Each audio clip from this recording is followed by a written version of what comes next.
First thing that's on my mind. Chase that bag today. Chase that bag today. Chase that bag. I can't waste none of my time. What's happening? What's happening? What's happening? What's happening? What's happening? You already know what time it is, baby. I have a very special guest today. Yes, Lord. A very special guest today on the Chase That Bag podcast. I'm locked in the boat with none other than the man himself, the hooper of all hoopers, the king of basketball himself, the bone collector. What's happening, baby? Thank you, sir. I really appreciate you for having me. And I like what you said that I've never heard nobody say that, so I'll take it. You like that? Hey, like man, that. hashtag that. Hashtag that for sure, for sure. Hashtag. Yeah.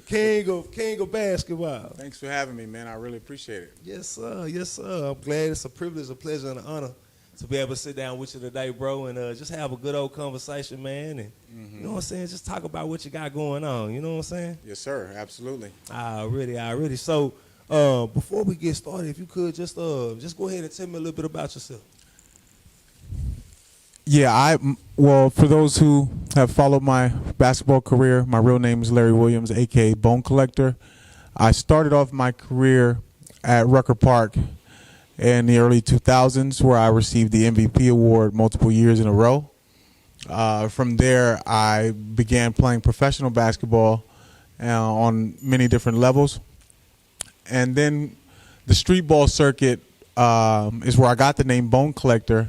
And, you know, after playing on all those pro levels and so on and so forth, I ended up becoming, which is what I do today, a professional basketball trainer and player. So I have 2 international contracts that I'm going to partake in. Not sure which one I'll choose yet. A lot of good opportunities coming up for basketball, and it gave me a better, a resource when I, being a pro. It was easy for me to train these guys because I already knew the drills. I knew the things that it took. So as of now, I'm just currently traveling the world training. I work with the NBA, some NBA players, some collegiate players, some high school players. I do international tours. I do international games, and I do camps and clinics throughout the states and across the globe. And I'm here now in Tyler, Texas, to do a camp tomorrow. And that's, pretty much the gist of why I'm here, and to spread a little love to the community that I grew up in. So, yeah, I was going to ask you about that because, before I even get into the Rucker Park piece of it, where are you initially from? So I was born, coincidentally, in Tyler, Texas.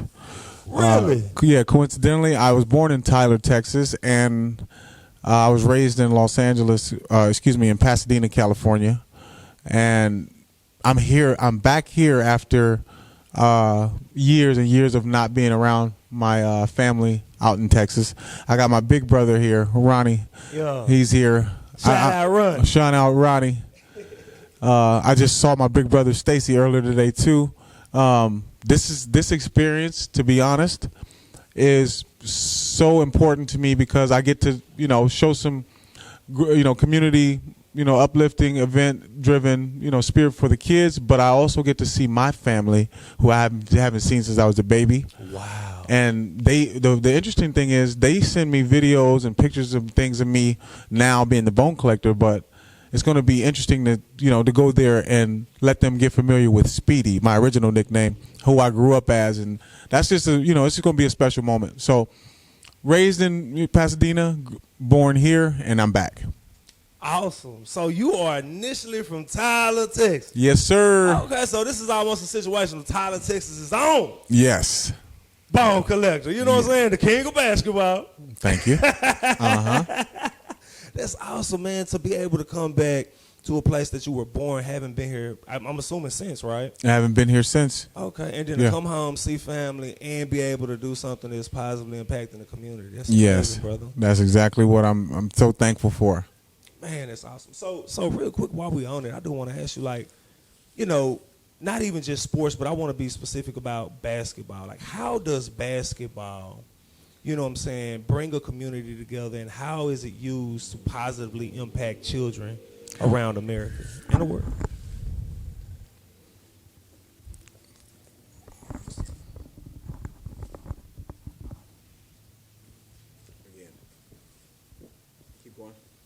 in regards to basketball, how does it positively impact children around the world in the community?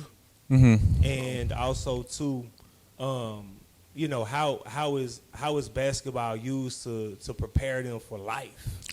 I'm going to speak from the first person perspective and say that basketball is universal. It's one of those sports that, arguably one of the greatest sports ever created, I believe. Being that basketball is one of those community things, being that you're on a basketball court with 5 people you may not know, you have to create a community within those 5 situations. I believe it uplifts kids because it gives them an opportunity to step out of their comfort zones. A kid that might be shy, get on the basketball court, he becomes a beast because of his work ethic. And more importantly than that, I think it gives kids a voice outside of their homes, outside of school. It gives them another voice. A made jump shot is a loud voice in the basketball community. A dunk is a loud voice in the basketball community.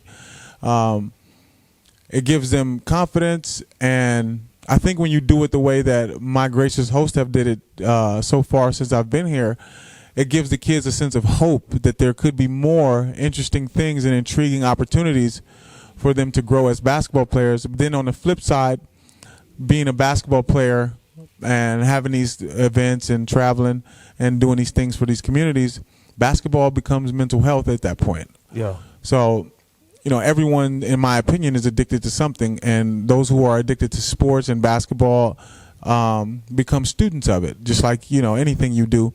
And I think with that, you get this educational sense, and then you get a sense of, being complete.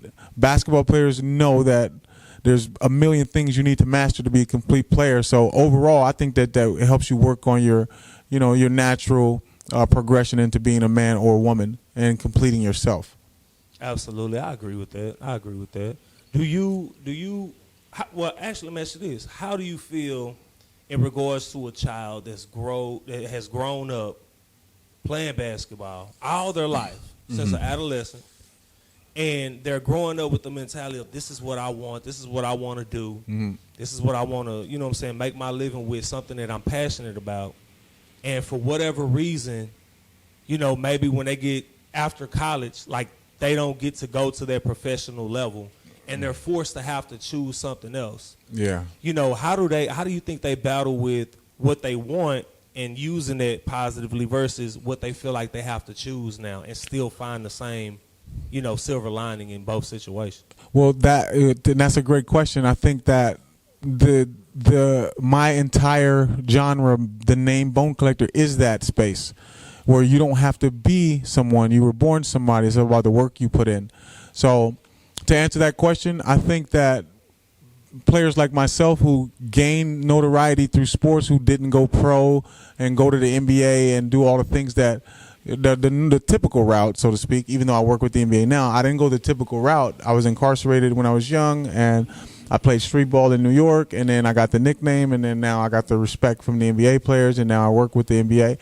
My route has been different, but my check says Adam Silver on it just like theirs. Come on now. And because of that, I think that we can, I can be that role model to let kids know basketball is not the end all be all, because even though I play basketball, I can rap, I can draw, I can do a lot of different things. I want to go to school for science. It gave me a broader scale, and seeing the world also, when you are an athlete, seeing the world, you realize that, basketball may not be for everyone. Right. No matter how good you may be at it, it may not be for you. 0.7% of people that play basketball make it to the NBA. So if you have a high school team and you have 15 players, that means maybe one of those players might make it. Maybe. Right. So the journey is so tough that I think that you need those opportunities and you need these other things in your life, in these community building situations, using basketball to help those things flourish. But you need those other attributes in order to keep yourself or maintain a certain, positivity with your growth as a person. And I chose to do that a long time ago. I was told that street ball, I was told that I would dribble the ball way too much. I was told that my moves were too fancy. I was told that, my moves were a little too dangerous, and I didn't listen to one word of it. I mastered it until I made it and turned it into a weapon. Yeah. I weaponized it, and now I get respected all across the world because of what I've perfected. Because you dribble too much and you do all the fancy moves. Well, yeah, that too. So even with that being done, basketball allowed me to go to the Hall of Fame to speak to some amazing NBA players, but it also allowed me to reach and hit people that I never would expect to reach, and like college professors and people who wanted to come in and support me just for basketball. Yeah. And then they asked me what I was aspiring to do, and when I told them all my goals and things like that, they gave me avenues to go research those things and to go and to go perfect those things and possibly pursue those things. So I think that overall it's like it's a situation where as a kid you don't think about it as you're in the backyard shooting around. You're like, I'm having fun, and then when things get serious, so to speak, when you realize that you're gonna have to get a job to play basketball, or you might not, do you allow those basketball tools and skills and things to help you in your everyday life? And I think that's the double win there. You win on both areas, and that's why I love sports, period, not just basketball. It's crazy that you said that, because when I said like you dribble too much and you do the fancy moves, it made me think about how sometimes the thing that we may be ridiculed in certain systems for is kind of like really like what we're really good at. It makes me think about a kid that, one would refer to as a class clown, but they grow up to be Kevin Hart. Right. You know what I'm saying? So, right, exactly. It's just crazy how one can take that could look at something that's not good and turn it into a positive. Yes. Yeah, that's awesome. So let's go to Rucker Park, right? Let's go back to Rucker Park, because For sure. known for the moves. You know Yes, what I'm sir. Yes, sir. And I want to say these was doing it was street balls, right? Street ball. Yeah, street ball. Street ball. And but it was sanctioned by the NBA, so we had the NBA players come out to all the games. Okay. And then that was also during the time of the N1 time as well, right? Yes, and one mixtape time as well. Yep. Okay. All right, cool. So let's go back to Rucker Park. So when you started out in Rucker Park, you know what I'm saying? Like, first and foremost, because, down here in Texas, we're known for football, right? But up north, especially like there in New York, right, it's really known for basketball. It's basketball, right? It's the makeup basketball. So what is the culture? From the, because I don't think it starts when you get on the court. Yeah. I think it started before the court. I think it started before that day. I think it might have been something that built up that week, a whole bunch of, talking, some noise. And, what's the culture like with Rucker? So Rucker Park's culture, imagine yourself at lunchtime in high school, and this is not a positive thing, but imagine... Let's just say there's two people arguing, they're getting ready to fight. Okay. Right? They haven't fought, they haven't swung through a punch. But the surrounding area when you were young is so rowdy and hostile. People screaming, people tugging, are you going to swing? Are you going to do this? Yeah. Everybody in class is out. They want to see if you're tough or if you're not tough. And when you're in New York, all of those elements are amplified by 10, because you got people that are, and I'm going to be frank here, you got people that are working in those projects, and you got, gangsters and whoever out just coming to watch the game. Yeah. And when they come to watch the game, they have the influence of rap culture. So you have Puffy, you have, Fabulous, you got Fat Joe coaching these teams. They're bringing NBA players. That environment now becomes a UFC ring. Wow. So now when you get there, you get people screaming, you get people cursing you out, and New York is a big they haggle you a lot. So if your shirt's not clean or your shoes ain't right or they see something they don't like, they're talking about it immediately. I wore a white do-rag every day because I wanted to stand out in the crowd, and every time I wore it, they would say something about it. Why are you wearing a do-rag? Why do you got this? And I just say, so you remember it, you're going to remember this do-rag for sure. So real quick, so it wasn't a lot of people wearing do-rags. They were, but, I was, I would have to say I was one of the first athletes to actually wear it in a tournament. Okay. Yeah, to wear it in actual pro tournaments. Okay, because you know the do-rag, you know, especially here in Texas, like it was like a fashion statement. Yeah. Well, I'm not the originator of the do-rag, but I think that during that time, during that culture, the N1 mixtape was very popular. People were, you know, cutting up their sleeves, you know, wearing baggy shorts, and I thought that my niche would be, I still wear them now, high socks, Yeah. and white do-rag. Yeah. And that gave me an LA environment. They kind of thought I was, in the LA mode. I played in Chuck Taylors. I had high socks. I had on a white do-rag. They were like, man, this guy is different. And that's what I wanted to do. I was working on my mental approach to the game because I knew that the human natural progression of a human being is whatever they see, they relate to it. So if they see me wearing this all the time, they relate the name, and, you know, the rest is history. That environment itself, though, for New York, was special, and it created, you know, an energy that I don't think can be duplicated, and hasn't been duplicated, I should say, since those times in the early 2000s. Why do you think that is? Because, I mean, man, we in the age of social media. I swear to God, man, if social media was going on back then. Yeah. Oh, my God. Well, I think that it hasn't dwindled, I believe. It's only certain, you know, areas that it's dwindled down in because you still have people playing street ball. You know, they're never going to stop. What I think it did was it was taken out of the public's eye. So it wasn't on ESPN anymore. There you go. And once you removed it from the public's eye, it became a lost genre.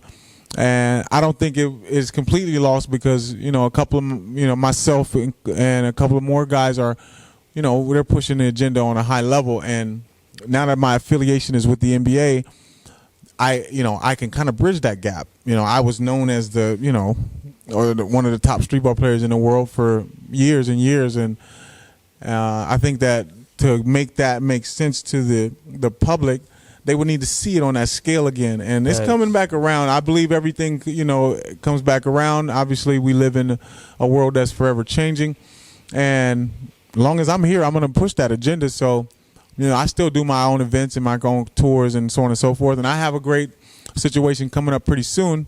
And I think that it could reach that level again. And now that what you just said, social media will blow it to the next level. Oh, my God, bro. And I'm going to get back on it. But quick question for you. Were you in the park when Jay-Z's Ultra team never played Fat Joe's team? Yeah, I was there. What happened? Why they ain't play, man? What's going on, man? They was scared. Politics was going on. All I'll say is there was some Space Jam players in that bus. Oh, man. So we're just gonna leave it at that.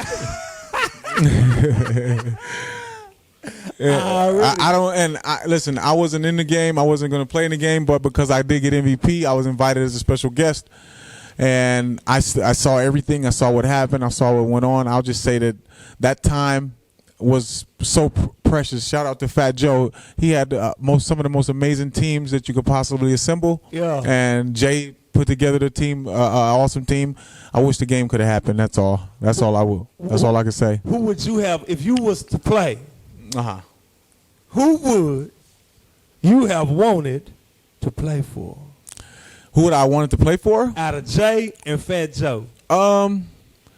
If I was gonna play and I had to play for anybody, that's a toss up. I think Fat Joe was, you know, traditionally around Rucker Park more so than I've seen him there more times than I've seen Jay-Z there. So no disrespect to Jay-Z, but I think that it would have been, you know, a lot more, I would say, I don't want to say respectful, but it would have been a lot more community oriented if I would have stayed and played with someone who was always there. Yeah. But on the side note, I can't say that because Jay-Z's a diehard basketball fan. Obviously, he bought a whole team.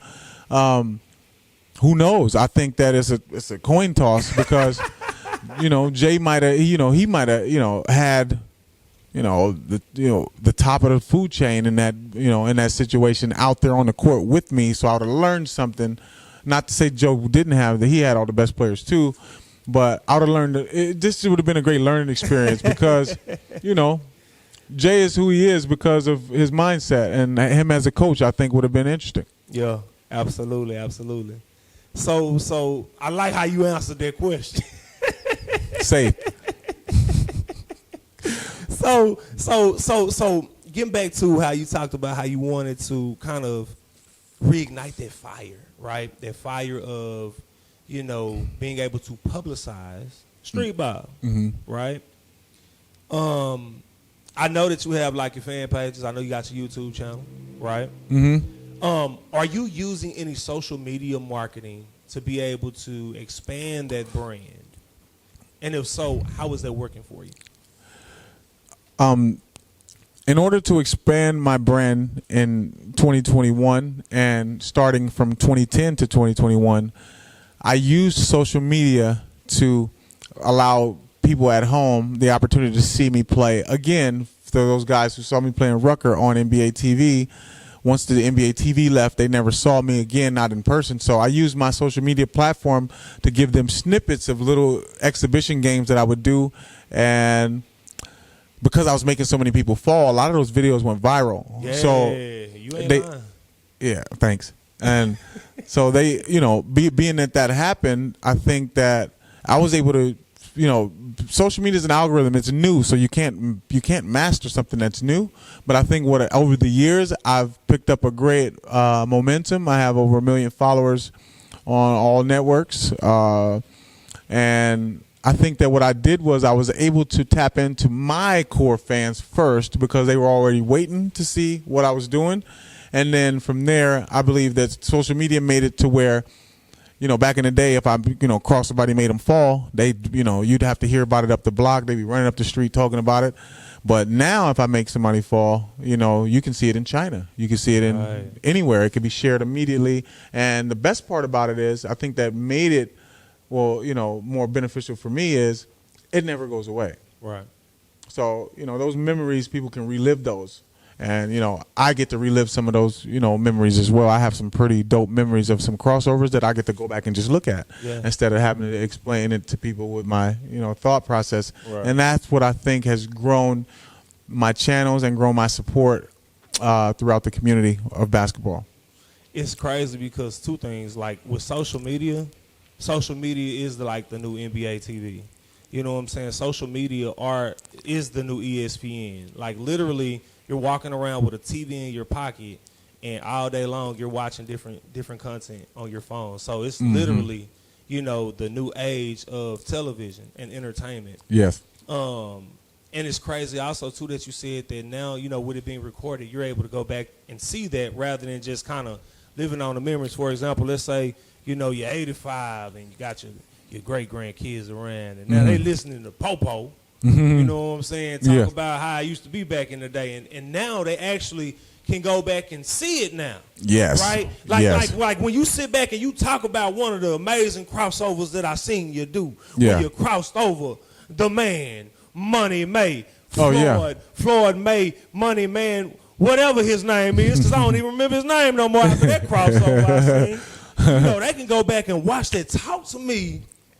I want to know what was going through your mind when he was in front of you and you was finna set him up, and walk me through your mindset from the time you set him up to the time that now he fell, but the crowd was like, oh, walk me through the Bone Collector's mind. I'm still in that moment, just so you know. Okay. No, the truth is, and now I'm not saying this in an arrogant way, but I train so much that once we begin combat, I'm bringing out the blades, is what I call them. Yes, Lord. And they don't cut off for nobody. They don't matter who you are, where you've played, how tall you are, if what your name is. Those blades have a job, and it's to cut. Yes, that's Lord. what they do.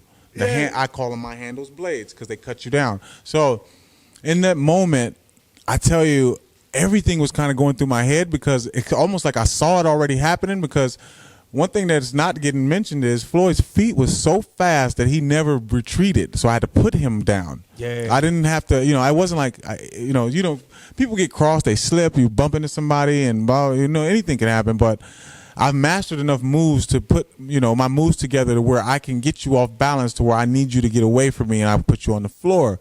Now, that's not something that I want to teach kids to do because I don't know how I'm able to do it. I just train to do it. So in that moment, I think that the best part for me was to see an athlete that's literally, had people swinging at his face, trying to knock him out, on his back on the floor, looking at the ball go in the basket, and the energy I felt was humility. It made me think that, you know, all the things that he could have possibly did in his life, that's not one thing that he expected to happen. No. And he plays in a lot of celebrity games and so on and so forth.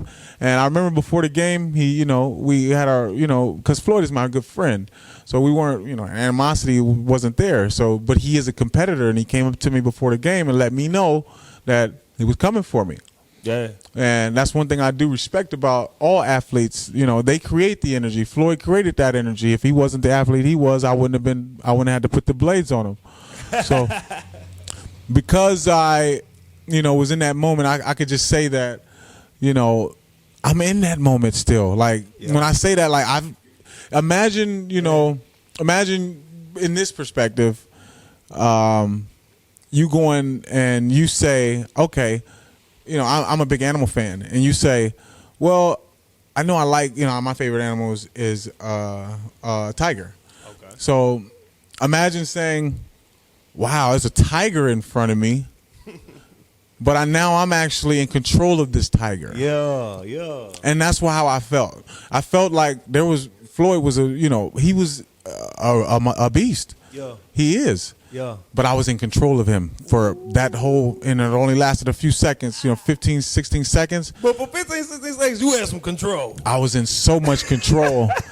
And then I took that control and created energy behind it. The rest of the game, I was Michael Myers. Everybody was scared to get around me. Yeah. They were like, oh, no, I don't want to be around him. Oh, no, I don't know what he does. Yeah. Let me get over here. Yeah. And then what I thought to myself is power doesn't come from, unfortunately, I don't want to be rude to Floyd, but money doesn't create power. Money creates comfort, but power is created through inside. My spirit has been strong since I was a baby. Yeah. And that spiritual strength is much more powerful than anything in the world. And when I say spiritual strength, the spirit to get up and go run in the morning, the spirit to get up and go dribble a basketball all day until your arm can't move, the spirit to get up and shoot that shot, because, if I didn't make the shot, this move didn't matter. Right. To shoot that same shot over and over again, that spirit was powerful. So I believe that it was kind of like a double entendre. I taught the kids two lessons. Money don't mean, doesn't mean much. And when you work on something and master something, you probably can get them blades. Yeah. You can get something that you can be proud of and you can hold. Like right now, I feel great that I don't feel like there's anyone in the world that wants to volunteer and just get in front of me on purpose. Right. It has to be some sort of challenge. And then because I am a little older, I think that because I still get put in these categories with all these young guys, I think that power and that energy is, transparent all the way around the board. So I'm not arrogant. I'm not trying to be anything. I'm just good at what I do. So now kids can relate to that. Oh, he's just good. I ain't never heard. I've never even went on camera and said I'm better than anybody. Yeah. I just, state the facts. I worked on my handle so much that if you get in front of them, you can hurt yourself. Right. Woo! That's vicious.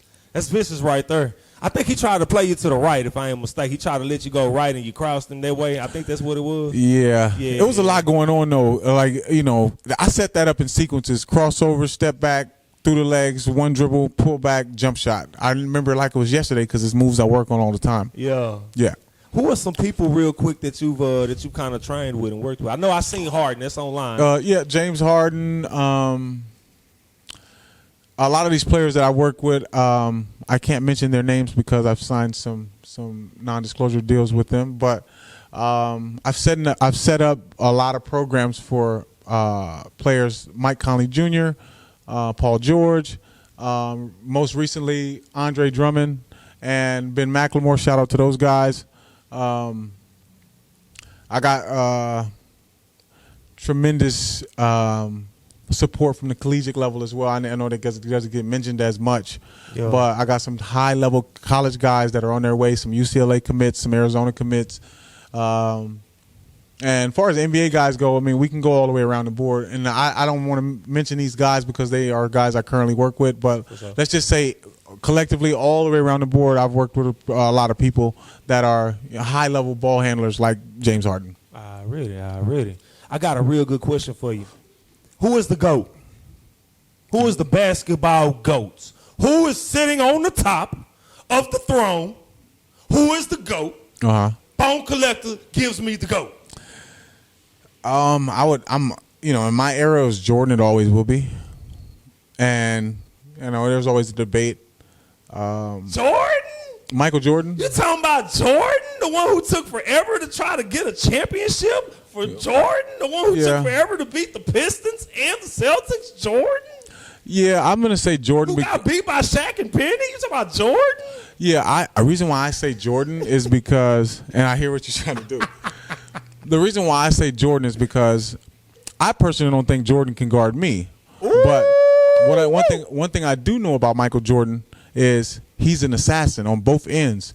He taught every basketball player what it's like to close out. That's for sure. Yeah. If you got to get closed out, give the ball to Jordan in the last 10 minutes. That's just from my era. Yeah. The last 10 minutes of the game, he controlled every part of it, from the defense all the way to offense, to the plays, to the timeouts, to all of that. Michael Jordan was a mental monster. He was mentally ahead of everyone. Why I say that is because I dribble the ball, and I figured I'm one of the best ball handlers ever, if not the best ball handler ever. Michael Jordan was the first player I've ever seen shorten the game and shake you with his back turned to you. Yeah. So he created he was above the rim, flying, doing special things, doing layups and giving us this excitement. And then when he got a little older, it's almost like he was an actual assassin. Yeah. Like he actually showed you, I don't need many movements. I will shake you with just my shoulders. Yeah. I will up fake you. So what it made me realize is that his mental approach was so different that I embraced that. I embraced that part. So that's why he's the GOAT in my opinion, because his mental approach was unmatched. No one was able to, cultivate and motivate as many people as Michael Jordan in their lifetime in basketball. I don't believe. Really. I got two more questions for you, and I'm going to let you go. So, Professor X and you versus Professor X, however you want to slice and dice it. Who wins on going to 10? Who wins that game? Professor's one of my closest friends, so I don't like to answer that question. But I don't lose. That's all I'm going to say. Already. Well, that's what's up. Real quick before we get you up out of here, do you have any special shout outs you want to make real quick? Shout out to Tyler, Texas. I want to start off by shouting out the people here, and a big shout out to my promoters here, my host here. They are doing amazing job. Big shout out to the Blazers, the team Blazers here that I'll be working with, and big shout out to the supporters, the people who support basketball, not just street ball. A big shout out to you guys, because you give me a voice, you give me a chance to express some things that I may have been holding on to as a kid that I'm able to talk about now. And I can't thank you enough for that, because I'm going to continue to be a better man because of you. And, I can't thank you enough for it. We're humble. And where can people find you at, Bone Collector? If you want to find me, you can go to social media, Bone Collector 6 Instagram, Bone Collector 23 Twitter, Bone Collector Unlimited for YouTube, Bone Collector, a.k.a. Larry Williams, for Facebook. And you can reach me at your local gym, crossing people up. He's like, you can come get that smoke if you want it. If you want it. And then let me give you... I think I could beat you, though, Bone Collector. I just want to go on record. Everybody has thoughts, And one more thing. I want to shout out my basketball camp tomorrow from 9 to 1. Let me get the correct location. 504. It'll be at 504 West 32nd Street. And the name of the gym? Bethel Bible Church. Hope Center, from 9 to 1 p.m. Please be there. Bring some water.